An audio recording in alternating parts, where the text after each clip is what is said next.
নমস্কার বন্ধুরা, cadet kitchen and ব্লগে তোমাদেরকে স্বাগত জানিয়ে আমি আমার ভিডিওটা শুরু করতে চলেছি। আশা করি তোমাদের ভালোই লাগবে। আজকে আমি দেখো আলু ভাজার একটা রেসিপি শেয়ার করব। সেটা আমি তৈরি করব মাছের ডিম দিয়ে। দারুণ টেস্টি হয় এভাবে রান্না করলে। দেখো, তার জন্য আমি এখানে দুটো আলু কেটে নিয়েছি। এইভাবে একটু মোটা মোটা করে দুটো পেঁয়াজ কুচি নিয়েছি। আর দেখো, হাফ বাটির মতো মাছের ডিম নিয়েছি। এবার প্রথমে আমি গ্যাসটা অন করে দেব।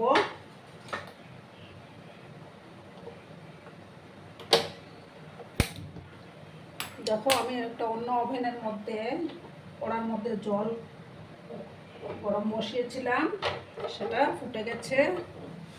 জলের মধ্যে আমি লবণও দিয়েছি। তো এবার আমি দেখো মাছের ডিমগুলোকে এই ছাঁকনির উপরে দিয়ে দেব। দেখো, এইভাবে আমি এটাকে সিদ্ধ করে নেব, তাতে যে একটা মাছের ডিমের যে আষ্টে একটা গন্ধ থাকে সেটা থাকবে না, আর চারিদিকে ছড়িয়েও যাবে না। দেখো, এইভাবে এবার আমি একটু উল্টে দিচ্ছি।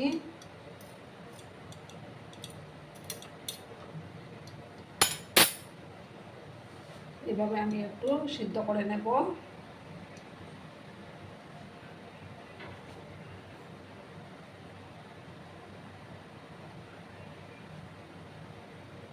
আর বন্ধুরা, আমার আজকের এই ভিডিওটি যদি তোমাদের ভালো লাগে তাহলে অবশ্যই লাইক, কমেন্ট, শেয়ার এবং সাবস্ক্রাইব করার অনুরোধ রইল।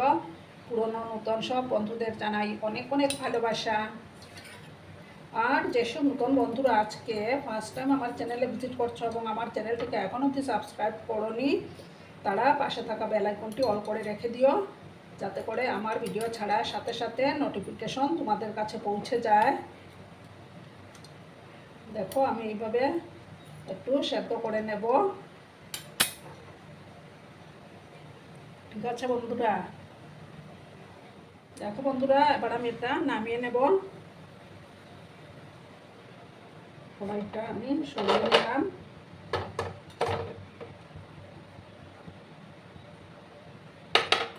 একটা বাটির উপরে রাখলাম আমি। এবার আমি একটা প্যান বসিয়ে দিলাম। রান্নাটা আমি সর্ষের তেলেই করে নেব। আর এই যে দেখো, এর মধ্যে হাতার মধ্যে আমি নিয়ে নিয়েছি এটা। এবার আমি তেল দিয়ে দেব।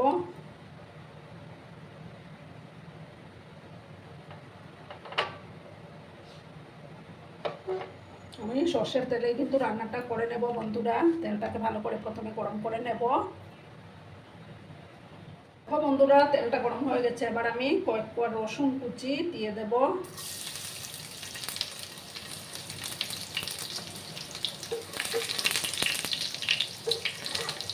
রসুনগুলোকে একটু ভাজা ভাজা করে নেব। এবার আমি দেখো এই যে পেঁয়াজ কুচোগুলো দিয়ে দেবো। এভাবে এগুলো বানিয়ে খাওয়া বন্ধুরা দারুণ লাগে।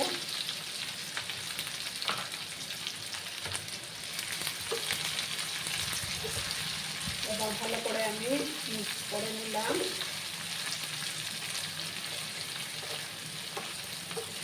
পেঁয়াজগুলোকে বেশি লাল করারও দরকার পড়বে না।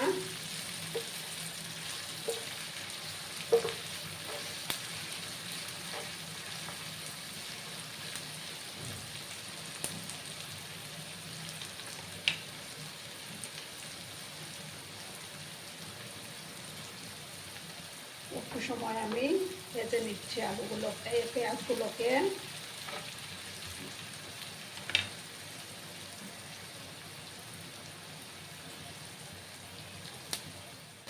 এবার দেখো বন্ধুরা, এবার আমি আলুগুলো দিয়ে দেবো। তাতে বেশি ভাজার প্রয়োজন নেই। আলুগুলো দিয়ে দেব। তোমরা যে পরিমাণে বানাবে সেই অনুপাতে আলু দিয়ে দেবে। আমি এখানে দুটো আলু নিয়েছি। ভালো করে মিক্স করে নিলাম। এবার পরিমাণ মতো হলুদের গুঁড়োটা অ্যাড করবো। আর যত ভাতটা সেরা কাঁচা লঙ্কা আমি দিয়ে দিলাম।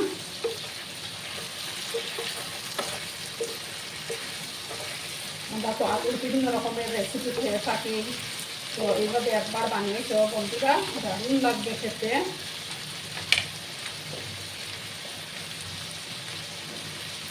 দেখো পরিমাণ মতো হলুদের গুঁড়োটা আমি অ্যাড করে দিলাম, দিয়ে ভালো করে মিক্স করব।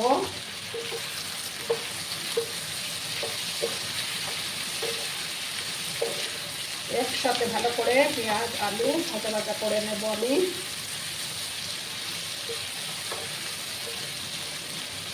এবার আমি পরিমাণ মতো লবণটা অ্যাড করে দেবো।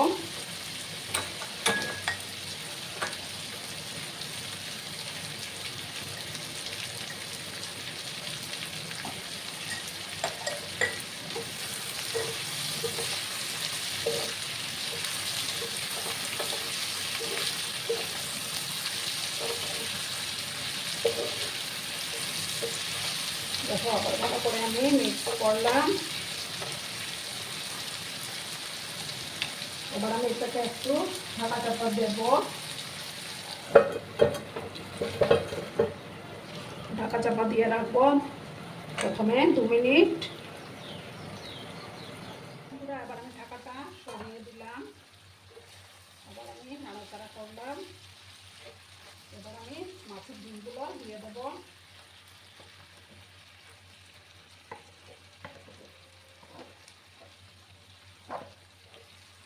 ভালো করে কিন্তু মিক্স করে নিতে হবে।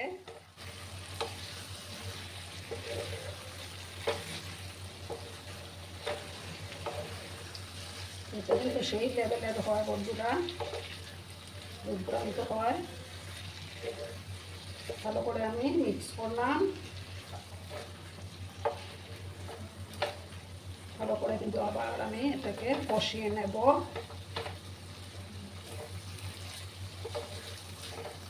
দেখো কত সুন্দর লাগছে না বন্ধুরা, ভালো করে কষিয়ে নিতে হবে। তো সময় নিয়ে কিন্তু আমি কষিয়ে নেব, একদম ড্রাই হবে এই আলু আর মাছের ডিমের রেসিপি।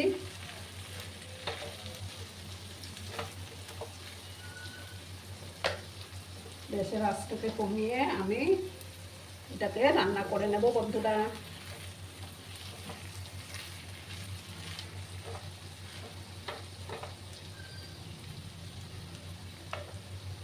তোমরা কিন্তু সঙ্গে থেকো।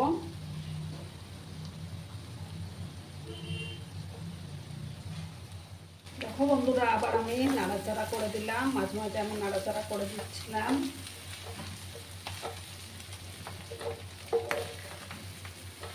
দেখো একদম ঝরঝরে হয়ে গেছে, এটা কিন্তু দুর্দান্ত হয় বন্ধুরা। এবার আমি গ্যাসটা অফ করে দিচ্ছি, অফ করে আমি সার্ভ করে তোমাদেরকে দেখাচ্ছি বন্ধুরা। বন্ধুরা আমি সার্ভ করে দিয়েছি, কেমন হয়েছে অবশ্যই কমেন্ট করে বলবে কিন্তু। তোমাদের এই সুন্দর সুন্দর কমেন্টগুলো পড়তে আমার কিন্তু খুব ভালো লাগে। আর এতক্ষণ ধরে আমার ভিডিওটার সাথে পাশে থেকে আমাকে এতটা ভালোবাসা দেওয়ার জন্য তোমাদেরকে আবারও জানাই অনেক অনেক ভালোবাসা এবং অনেক অনেক ধন্যবাদ। ততক্ষণে তোমরা সবাই খুব ভালো থেকো, সুস্থ থেকো, আনন্দে থেকো। আর আমার ভিডিওটার কোনো অংশেও যদি তোমাদের একটুকু ভালো লাগে তাহলে অবশ্যই তোমাদের প্রিয়জনদের মাঝে শেয়ার করে দেওয়ার অনুরোধ রইল। ততক্ষণে খুব ভালো থেকো, ধন্যবাদ।